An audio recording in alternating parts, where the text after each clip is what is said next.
Ang alkaline water ay nagdadala ng negative electrical charge, kaya't nagiging natural antioxidant. At ang electrical charge na ito ay pumupuksa sa bakterya, viruses at fungi. Gumaganda ang kalusugan dahil sa extra oxygen at mas madaling na-absorb ng ating system ang mga vitamins, minerals at iba pang nutrients na kailangan ng ating katawan. Meron akong cyst noon sa paa, kung tawagin nila ay planktonic cyst. Nung naglalakad ako, pipilay-pilay ako. Then nakita nung isang doktor, in the name of Dr. Gaspar from Pampanga, na-opera yon. Then after operation, in November, the following year, 3 months after, nag-recur. So, kailangan yun ma-incise at saka ma-cauterize. Ayaw ko na dahil 2 months uli akong hindi makakalakad. So, yung friend ko ngayon, naisip ko yung ozone. Sabi niya, it is bactericidal, fungicidal, and it is the best disinfectant known to science. Kaya, nakalagay doon, ozone bubbling. Ang ginawa ko ngayon, nag-ozonize ako ng tubig through yung gadget, then isinok ko ito ng Friday. My operation is supposed to be on Monday. Kaya nung Friday pa lang, sinok ko yung paa ko na may cyst. Then, napansin ko, namuti.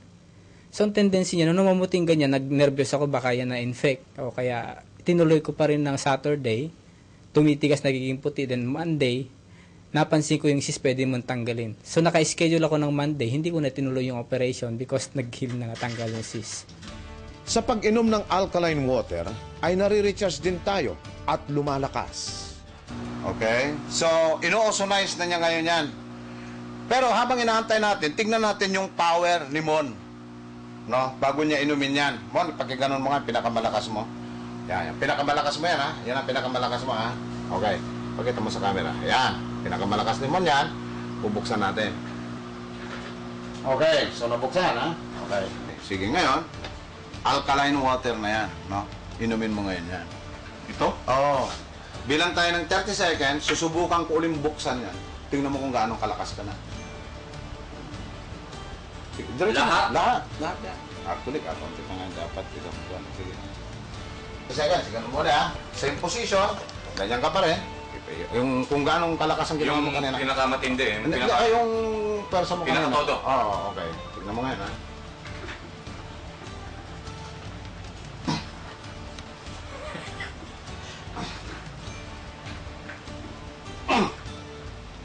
Ayaw. Mukhang lumakas. Ikaw mismo makakapagpatunay.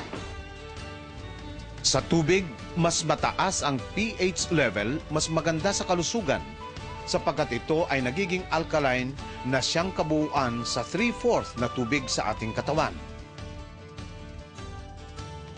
Sa demonstration test na ito, ang distilled water ay masyadong acidic. pH 5. Ito ay walang minerals at nutrients.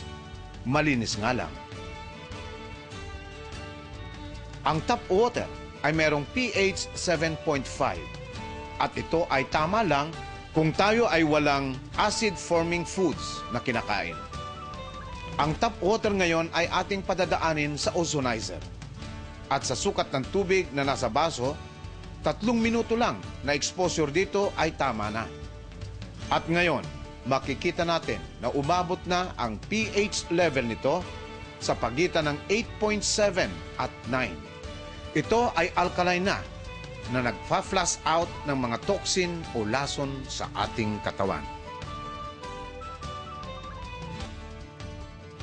Sa mga kinakain araw-araw, ang karne na nabibili sa mga pamilihan ay madalas kaysa hindi ay ginagamitan na ng chemical upang lalong tumaba bago katayin.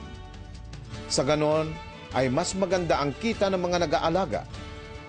Sa demonstrasyong ito ay makikita natin ang karne ng baboy na idinaan sa ozonizer upang malaman natin ang mga acid wastes, fats at toxin na nakapaloob dito bago natin lutuin at kainin.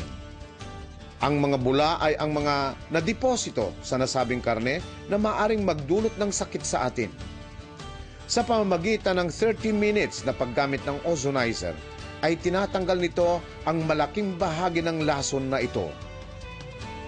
Bilang patunay ay ang resulta ng test na ginawa ng DOST sa Salmonella ay nagkaroon ng 95.34% bacterial kill pagkatapos gamitan ng ozonizer.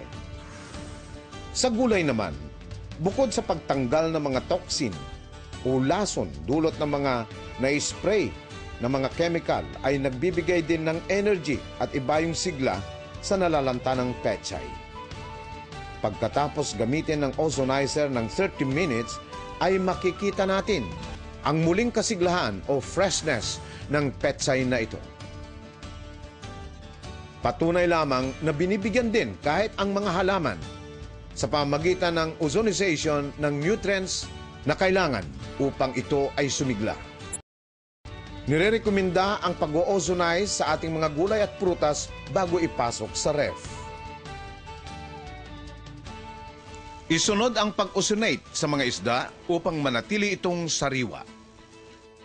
Sa ginawang test ng Department of Science and Technology, ang tap water ay naging pH 8.45 pagkatapos ng 15 minutes na exposure sa ozonizer.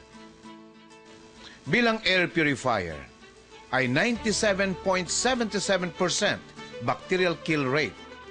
At sa elimination ng coliform sa 1 litro ng polluted water, nagkaroon ng 99.99% reduction after 15 minutes of exposure sa ozonizer. Narito ang tamang paggamit ng ozonizer. Bilang air purifier, sa mga kwartong 60 to 120 square meters, magbukas ng bintana para pumasok ang hangin mula sa labas. Hanggat maaari, ay gumamit ng electric fan na umiikot upang mas madali at pantay ang purification o ozonization process. Time of application, 15 to 30 minutes at a time. Bilang water purifier, ikabit ang silicone rubber tube sa ozone outlet. Ibabad ang bubble stone sa tubig.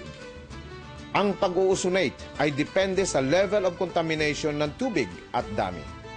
Mas marami, mas matagal. Kung iimbak at gagamitin ng mas matagal, isara ng mabuti at ilagay sa refrigerator. Sa mga pagkain, ikabit ang silicone rubber tube. Ibabad ang bubble stone sa tubig na tama lang ang dami upang mailubog ang mga gulay at prutas. Pagkatapos nito, banlawan lamang sa ozonated water at hayaang tumulo ang tubig bago ilagay sa ref. Sa katawan at pagpapanatiling maganda ang kutis, gamitin ang ozonated water bilang pangbanlaw matapos maligo o gamitin panghilamos. Maaari din itong gamitin sa mga masiselang bahagi ng katawan upang maiwasan ang bakterya at fungi. Sa mga damit at iba pang kasuotan, gamitin ang ozonated water bago patuyuin o di kaya ay gamitan ng ozonizer ng 15 minutes ang mga damit habang ito ay nakahanger sa loob ng cabinet.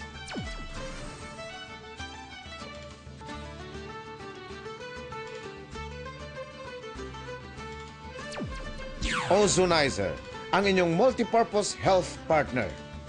Ang prinsipyo at system ay mula kay Otto Henrik Warburg, 2-time Nobel laureate at winner ng Nobel Prize for Cancer Research. Ozonizer, air, water, and food sanitizer.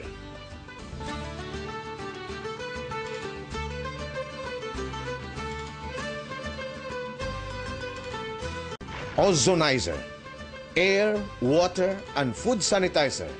Now, you are wiser.